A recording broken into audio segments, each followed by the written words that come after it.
Fala pessoal, Hornady VMAX, uma das munições mais velozes do mundo para o 22 Magnum. Essa aqui realmente é uma munição diferenciada. É uma munição com um projétil bem leve, são 30 grains ao invés dos 40, que é o padrão do 22 Magnum, e ela é expansiva. Mas ela não é simplesmente uma ponta oca, ela tem esse inserto de polímero na ponta do projétil, tapando o que seria então a ponta oca dela. É uma munição que se espera um comportamento praticamente explosivo, então alta velocidade aliada a uma ponta leve e expansiva. A gente espera uma expansão bem violenta, com fragmentação e baixa penetração. Seria então uma munição ideal para o que eles chamam de varmint, que seria o controle de pragas. Uma coisa que eu quero explicar aqui, para quem ainda não sabe, existe um número no mundo do tiro na questão da velocidade do projétil. Quando um projétil ele passa dos 1.800 pés, ou aproximadamente aí 600 metros por segundo, mais ou menos nessa faixa, a velocidade dele faz com que tecidos elásticos, como carne, por exemplo, eles tenham uma laceração ao invés de uma expansão temporária. Quando a gente efetua um disparo, por exemplo, numa gelatina balística ou num bloco de carne com uma munição mais lenta, como 9mm, 380, 38 SPL, o que acontece? A gente vai ter uma expansão temporária grande, uma cavidade temporária grande, e depois esse tecido ele volta e fica só um furinho. Isso acontece com praticamente todos os calibres. Por quê? Porque há tempo do tecido se expandir, ele é elástico, ele expande e depois ele retorna. Porém, existe uma velocidade na qual a maior parte dos tecidos não consegue acompanhar essa expansão. Então, ao invés dele expandir e voltar, ele se lacera, ele se desmancha, ele rasga.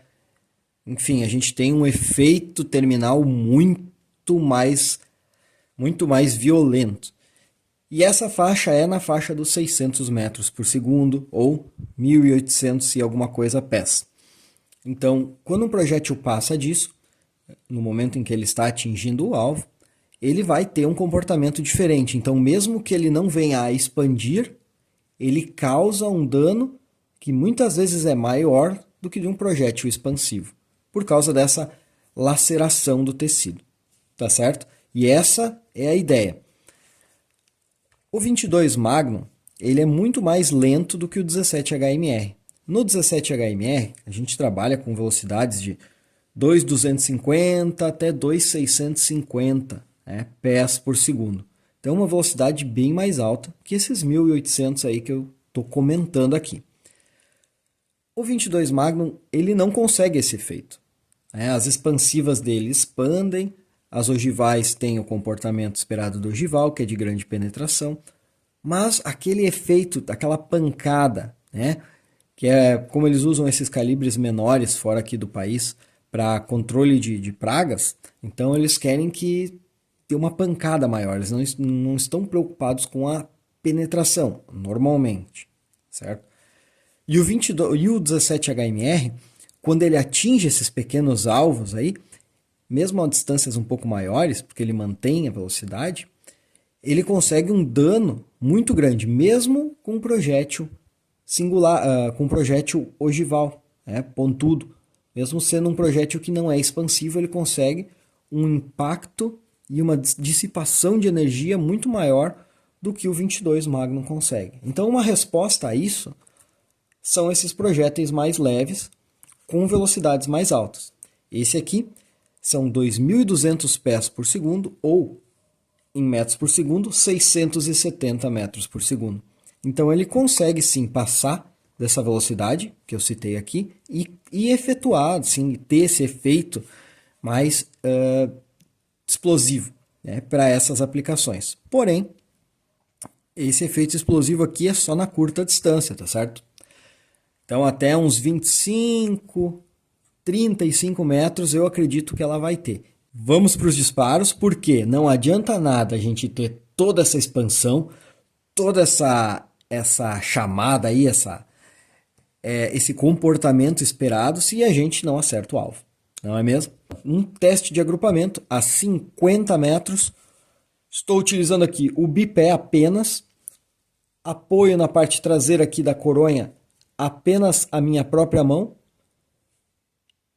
e uma luneta, claro. Lembrando ao YouTube, a arma está desmuniciada, segura para manuseio, eu estou num ambiente seguro e controlado e eu não vendo nem comercializo nenhum desses itens e também não sou patrocinado por nenhum fornecedor. Vamos para os disparos.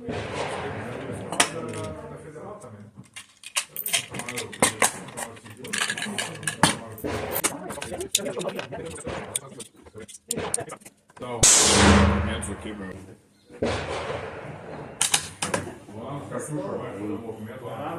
Aqui mesmo.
Observando agora o resultado, vamos aos números.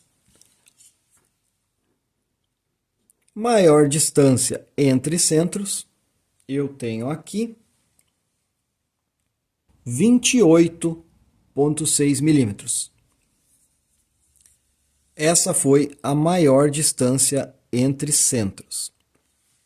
Então, praticamente 29 milímetros. Variação lateral não foi muito grande. A variação lateral ficou legal. 13,4 milímetros de variação lateral. Esse agrupamento aqui não me deixou satisfeito. Sendo sincero agora, eu tive muita propaganda dessa munição aqui, porque além de todo aquele efeito esperado que eu citei agora no início do vídeo, uma munição de maior velocidade, ela tem uma tendência menor a sofrer o efeito parábola, então ela deve ter uma trajetória mais retilínea, né, mais tensa. A gente precisa compensar menos a queda do projétil ao longo da distância. E também a variação lateral por questões de vento também seria menor. Tudo bem que a variação lateral aqui está dentro do que eu até espero, né? Até porque tem o fator do atirador, claro. Mas esta variação de altura, ela ficou aquém, né? Ela esperava uma variação menor. E eu não fiz só esse teste, eu repliquei novamente e eu tive resultados similares. Então, nessa parte aí eu tinha muita expectativa de ter um agrupamento melhor. Ainda é um agrupamento aceitável, são menos de 30 milímetros, né? Menos de 3 centímetros, então a 50 metros certamente o que estiver ali no retículo da luneta a gente vai atingir, mas não é a mesma precisão que eu posso ter e que eu consigo, né? E que eu consigo com a CCI Maximag, a 40 grains ogival, e até mesmo com a Hornady de 45 grains, que é a Critical Defense. Também tenho, com essas duas, um grupo menor. Mas, não satisfeito e também não querendo ser injusto, eu tinha bastante expectativa com essa munição, eu fiz um segundo agrupamento, até deixei anotado aqui, que ele ficou fora do alvo, mas também ele não fugiu muito disso. Nesse agrupamento aqui, eu tive uma variação lateral um pouco maior e a variação lateral ficou praticamente igual à maior variação de distância entre os pontos. Desse para esse e desse para esse, praticamente a mesma distância. Ficou aí na casa dos 26 milímetros. Então também um agrupamento parecido. Aqui foi a maior distância, foi 29, 28,6. E aqui em torno de 26 milímetros. Então o comportamento ele se repete. Aqui até teve 3 que agruparam muito bem.